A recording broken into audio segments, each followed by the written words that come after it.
Good morning everyone, let's look at the day microwave sensor panel.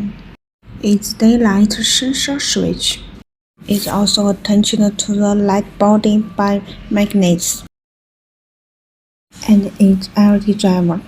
The panel will automatically turn off at daytime, and it will turn on at dusk at night. Let's turn on the lights.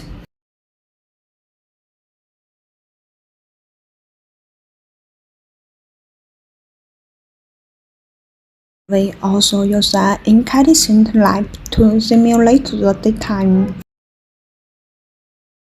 Let's begin.